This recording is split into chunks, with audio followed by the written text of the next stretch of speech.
কি বানাচ্ছে? এত সুন্দর গন্ধ হচ্ছে। এত সুন্দর গন্ধ আসছে। পরোটা ভাজছি, কিসের জানিস? সজনে ডাঁটা দিয়ে পরোটা।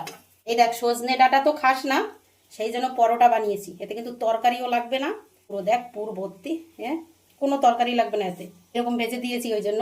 দারুণ হবে কিন্তু খেতে। দেখো, সজনে ডাঁটা ফ্রিজে রেখেও কিন্তু খাওয়া যায়।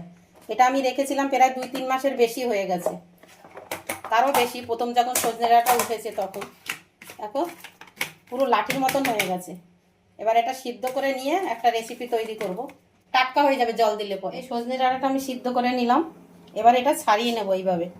এর ভিতরের অংশগুলো পুরো এইভাবে বের করে দেবো। একটু চামচ দিয়ে টেনে দিলেই এই যে বেরিয়ে যাচ্ছে। এই দেখো, এরকম ছাড়িয়ে নিয়েছি সব কটা।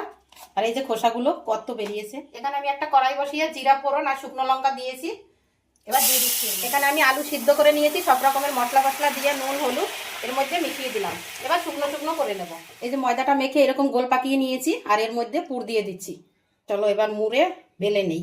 এবার কড়াতে দিয়ে দিচ্ছি। এটা কিন্তু বেশি বড় বেলা যাবে না, ছোট ছোট এরকমই বেলতে হবে, তাহলে মশলাটা বেরিয়ে যাবে। আর চলো তেল দিয়ে ভেজে তুলে নেই। সবগুলো আমি ভেজে নিয়েছি। কত সুন্দর হয়েছে দেখেছো? দেখো একদম খাস্তা হয়েছে আর ভিতরে তুলতুলে নরম হয়েছে। এতে কিন্তু তরকারি লাগবে না, এরকমই খাওয়া যাবে।